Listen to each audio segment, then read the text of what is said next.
ప్రభుత్వ ఉద్యోగుల సమస్యల పరిష్కారానికి తెలంగాణ ప్రభుత్వం కీలక నిర్ణయం తీసుకుంది. త్వరలో ఉద్యోగుల సంఘాలతో మంత్రుల సబ్ కమిటీ సమావేశం కావాలని నిర్ణయించింది. డిప్యూటీ సీఎం అధ్యక్షతన సీసీఎల్ఏ కమిషనర్ నవీన్ మిట్టల్ నేతృత్వంలో త్రిమేన్ కమిటీ ఏర్పాటైంది. ప్రజాభవన్లో సమావేశమైన సబ్ కమిటీ సభ్యులకు నివేదిక అందించారు కమిటీ అధికారులు. నివేదికలో పెండింగ్ డీఏల చెల్లింపులు చేయాలని సూచించారు. ఉద్యోగులకు రిటైర్మెంట్ బెనిఫిట్స్, పెన్షన్ల అంశాలను కమిటీ నివేదికలో పొందుపరిచింది. అంతేకాకుండా ప్రభుత్వ ఉద్యోగుల సంక్షేమానికి అమలు చేసే విధి విధానాలను పేర్కొన్నారు. నివేదికలోని అన్ని అంశాలను అధ్యయనం చేసిన కమిటీ త్వరలో ఉద్యోగ సంఘాల నేతలతో భేటీ కావాలని తెలిపారు.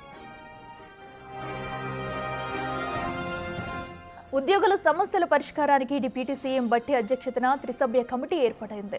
ప్రభుత్వం సీసీఎల్ఏ కమిషనర్ నవీన్ మిట్టల్ నేతృత్వంలో పంచాయతీరాజ్ శాఖ principal secretary Lokesh Kumar, Transco CMD Krishna భాస్కర్లతో త్రీమెన్ కమిటీ ఏర్పాటు చేసింది.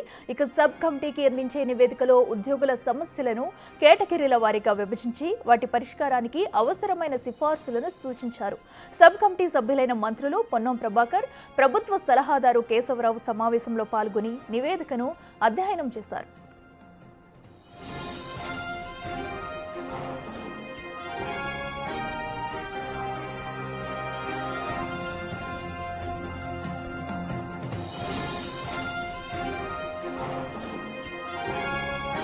రెడ్డికి ఇదే అంశానికి సంబంధించి మరింత సమాచారం మా ప్రతినిధి వాసు లైవ్లో అందిస్తారు. వాసు, చెప్పండి, అటు ఉద్యోగుల సమస్యల పరిష్కారానికి ప్రభుత్వం అయితే కృషి చేస్తుంది, ఇప్పుడు ఎలాంటి నిర్ణయాలు తీసుకునుంది, డీటెయిల్స్ ఏంటి?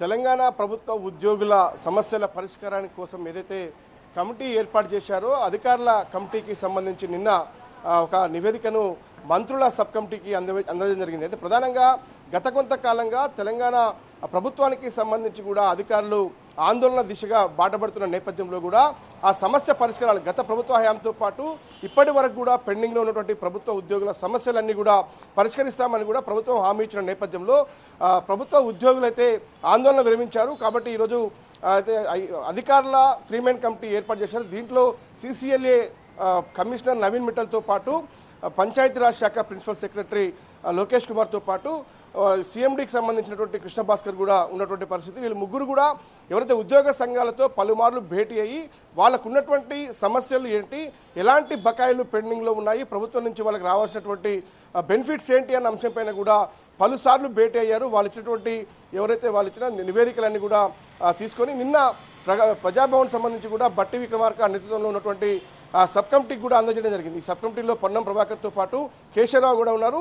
వీళ్ళు తదుపరి మరోసారి ఎవరైతే ఉన్న సంఘాలకు సంబంధించి కూడా ఉద్యోగ సంఘాలతో భేటీ అయ్యి ఆ తర్వాత వాళ్ళ సమస్యల పరిష్కారానికి ఒక్కొక్కటిగా పరిష్కారం చూపే దిశగా అడుగులు వేస్తూ ఉన్నారు. ప్రధానంగా ఏదైతే ప్రభుత్వ ఉద్యోగుల సమస్యకు సంబంధించి కూడా డిఏకి సంబంధించి అంటే 2 డిఏలు ఇచ్చేందుకు ప్రభుత్వం దాదాపుగా సిద్ధమవుతున్నట్టుగా తెలుస్తూ ఉంది. కానీ పూర్తి స్థాయిలో డిఏ ఏదైతే ఉందో ప్రభుత్వంలో పెండింగ్ సంబంధించి అవన్నీ పరిష్కరించాలని ఉద్యోగ సంఘాలు కోరుతున్న పరిస్థితి. ఇక రిటైర్మెంట్ బెనిఫిట్స్ సంబంధించి ఇప్పటివరకు రిటైర్మెంట్ అయినటువంటి ఉద్యోగులకు వెంటనే వాళ్ళ బెనిఫిట్స్ అందే విధంగా చర్యలు తీసుకోవాలి. గత ప్రభుత్వ హయాంలో కూడా ఇప్పటి వరకు ఎలాంటి బెనిఫిట్స్ కూడా ఇవ్వకుండా తాస్కారం చేస్తున్న నేపథ్యంలో ఇప్పుడు వచ్చినటువంటి కాంగ్రెస్ ప్రభుత్వమైన మా సమస్యలు పరిష్కారం చేయాలని ఉద్యోగ సంఘాలు డిమాండ్ చేస్తున్న నేపథ్యంలో కూడా వాళ్ళకి సంబంధించి డిఏలతో పాటు పింఛన్తో పాటు వాళ్ళకు పిఎఫ్ మరోపక్క రిటైర్మెంట్ బెనిఫిట్స్ కూడా విడతల వారీగా ఇచ్చే విధంగా ఇప్పటికే ఏదైతే త్రీమెన్ అధికారుల కమిటీ సమావేశమై వాళ్ళకు నివేదిక ఇచ్చారో ఆ నివేదిక ప్రకారం ముందుకెళ్లేందుకు ప్రభుత్వం సిద్ధమవుతుంది. అయితే బట్టి నేతృత్వంలో ఉన్నటువంటి యొక్క కమిటీ సంబంధించి కూడా ఉద్యోగ సంఘాలతో భేటీ అయ్యి ఆ తర్వాత ప్రభుత్వానికి కూడా ఈ యొక్క ఉద్యోగ సంఘాల సమస్యలు ఏంటి, ఉద్యోగుల సమస్యలు ఏంటి అన్న అంశంపైన కూడా ప్రభుత్వంతో సమావేశం నిర్వహించి ఆ తర్వాత ఉద్యోగ సంఘాలకు ఒక హామీ ఇచ్చే అవకాశం కనిపిస్తుంది. దీంట్లో డిఏ మొదటి విడతగా కూడా విడుదల చేసే అవకాశం ఉంది. ఆ తర్వాత రిటైర్మెంట్ బెనిఫిట్స్ సంబంధించి మరోసారి కూడా భేటీ అయ్యే అవకాశం ఉంది. ఇక పూర్తి స్థాయిలో కూడా వాళ్ళ సంక్షేమానికి సంబంధించి ప్రభుత్వ ఉద్యోగుల సంక్షేమానికి సంబంధించి మరికొన్ని కీలక సూచనలు కూడా కమిటీ చేసినట్టుగా తెలుస్తుంది. వాటన్నిటిపైన కులాంకుషంగా చర్చించిన తర్వాత ప్రభుత్వ ఉద్యోగుల సంక్షేమంతో పాటు రిటైర్మెంట్ బెనిఫిట్స్తో పాటు డిఏలు కూడా చెల్లించేందుకు ప్రభుత్వం దాదాపుగా సిద్ధమైంది. దీనికి సంబంధించిన కసరత్తు అయితే ఇప్పటికే ప్రారంభించింది.